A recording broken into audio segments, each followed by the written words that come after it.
बेहतरीन drama serial love जिंदगी के इस एपिसोड में आप देखेंगे कि किस तरीके से अब जाकर हूर को समझ आएगी कि आखिर उसने क्या कर डाला। जब हर कोई उससे ससुराल में कता ताल्लुक कर देगा। पहले तो आप देखेंगे कि जिस तरीके से साइड देती थी तैमूर की माँ और हर दफ़ा कहती थी कि नहीं भाई, मेरी बहू ऐसी नहीं है और उसके बारे में ऐसी कोई बात मत की जाए। लेकिन अब जाकर भी उसका दिल बुरे तरीके से टूट चुका है और वो कहती है कि देखो हूर, तुम्हें ये नहीं करना चाहिए था। तुमने बहुत बड़ी बेवकूफ़ी कर डाली है। ये गलती नहीं बल्कि गुनाह किया है और इस चीज़ को समझने की कोशिश करो। जिसको सुनकर वो कहती है कि मैंने ये सब कुछ जानबूझकर नहीं किया। अरे भाई, जानबूझकर क्या नहीं किया? अगर ये सारा मसला था तो अपने बाप को कॉल कर लेती या तैमूर को बता देती, ससुर को बता देती भाई ये प्रॉब्लम हो गई है। इस तरह से खुद आधी रात को दरवाजे बंद करके छुप के जाने का मकसद क्या बनता था? बहरहाल आप वो पछता रही है और सोच रही है कि वाकई मुझसे ये सब कुछ नहीं करना चाहिए था, उसने बहुत बड़ी गलती कर दी है। लेकिन जी आप देखेंगे कि अब इस चीज़ की माफ़ी उसको इतनी जल्दी नहीं मिलेगी। तकरीबन 3-4 एपिसोड्स गुजरने के बाद इसको इस चीज़ की माफ़ी मिलने वाली है। फिलहाल तो ये एपिसोड्स ऐसे ही रहेंगी और दानी को बेहतर करने में लग जाएंगी, क्योंकि अब सिर्फ और सिर्फ इसका मकसद यही होगा कि दानी को बेहतर करना है और दानी की तरफ तवज्जो देनी है, क्योंकि जिस तरीके से जुलस कर वो राख होने वाला था, ये चीज़ बिल्कुल भी उसके लिए बहुत परेशान कुन थी। आप देखेंगे कि तैमूर जो है अपनी माँ से साफ साफ कह देता है कि अभी किसी को हूर के बारे में कुछ भी कहने की जरूरत नहीं है। जो हो रहा है, जैसा चल रहा है, उसको जाने दो, क्योंकि अभी फिलहाल ऐसा हम कुछ भी नहीं कर सकते और ना ही हूर को यहाँ पे लाने की बात की जाए, क्योंकि अभी भी उसके दिमाग में सिवाय दाने के और कुछ भी नहीं है। बहरहाल ये उसका तरीकाकार भी काफ़ी ज़्यादा गलत था।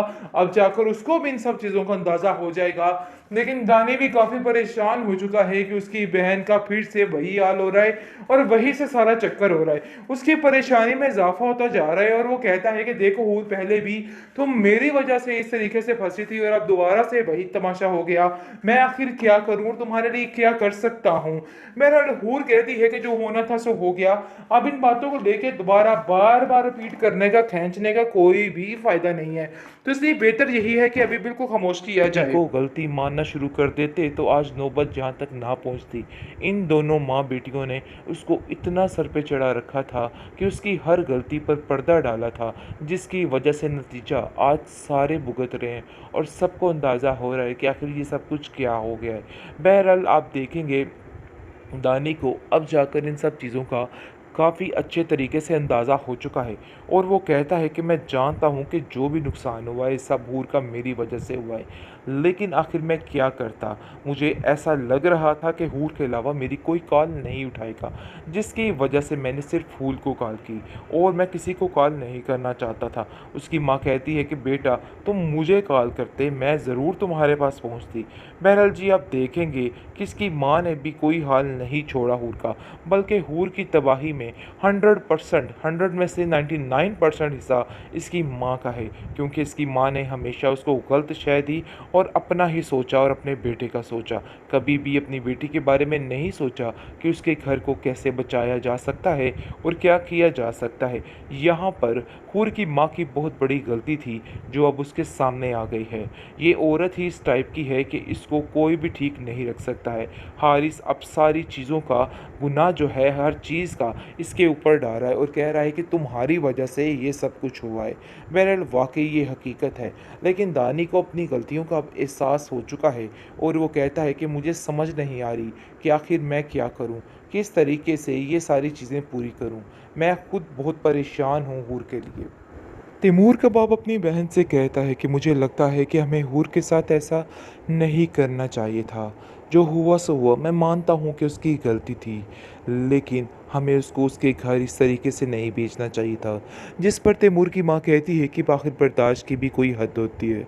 हम लोगों ने बहुत कोशिश की कि वो लड़की सुधर जाए, लेकिन उसका इलाज यही था कि उसको सबक सिखाया जाए और उसको अपने घर ही भेजा जाए, ताकि उसको थोड़ी अकल आए और अपना दिमाग उसका काम करे कि उसने आखिर क्या किया है, क्योंकि उसको बिल्कुल भी अंदाज़ा नहीं है अपने नुकसान का कि उसने कितना बड़ा नुकसान कर दिया है।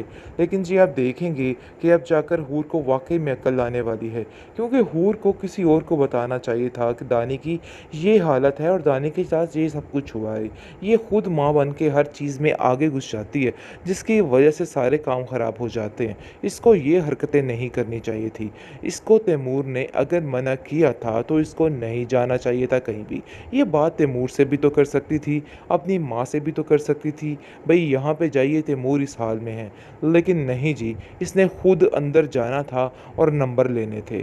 ख़ैर आप देखेंगे कि अब जाकर इसको अंदाज़ा होगा कि इसने क्या खो दिया है। जिस तरीके से हर चीज़ को इसने बर्दाश्त करती रही, लेकिन अपनी माँ के पीछे लग के हर चीज़ को इसने तबाह फ़ना कर लिया। तैमूर को इस दफ़ा काफ़ी ज़्यादा गुस्सा है और इस दफ़ा वो इसको ऐसे नहीं जाने देगा और इसको इसके हाल पर ही छोड़ देगा।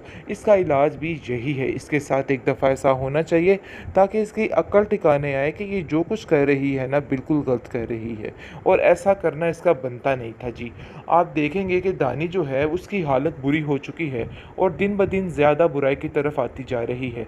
कुछ समझ नहीं आ रही उसकी माँ को कि आखिर उसके लिए क्या करे।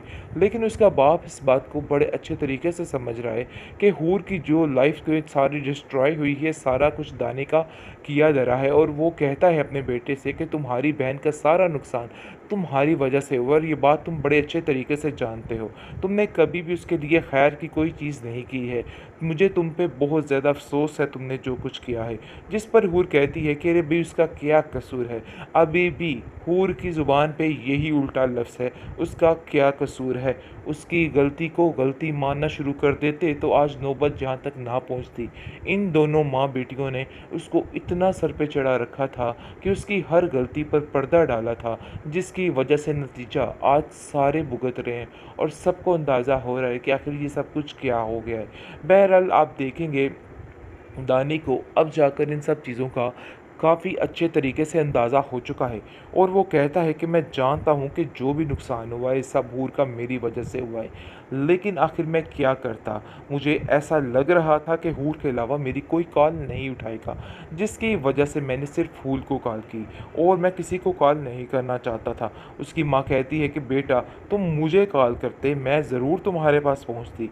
बहरहाल जी आप देखेंगे कि इसकी माँ ने भी कोई हाल नहीं छोड़ा हूर का, बल्कि हूर की तबाही में 100% 100 में से 99% हिस्सा इसकी माँ का है, क्योंकि इसकी माँ ने हमेशा उसको गलत शय दी और अपना ही सोचा और अपने बेटे का सोचा। कभी भी अपनी बेटी के बारे में नहीं सोचा कि उसके घर को कैसे बचाया जा सकता है और क्या किया जा सकता है। यहाँ पर हूर की माँ की बहुत बड़ी गलती थी जो अब उसके सामने आ गई है। ये औरत ही इस टाइप की है कि इसको कोई भी ठीक नहीं रख सकता है। हारिस अब सारी चीज़ों का गुनाह जो है हर चीज़ का इसके ऊपर डाल रहा है और कह रहा है कि तुम्हारी वजह से ये सब कुछ हुआ है। बहरहाल वाकई ये हकीकत है, लेकिन दानी को अपनी गलतियों का अब एहसास हो चुका है और वो कहता है कि मुझे समझ नहीं आ रही कि आखिर मैं क्या करूं, किस तरीके से ये सारी चीज़ें पूरी करूं। मैं खुद बहुत परेशान हूं हूर के लिए।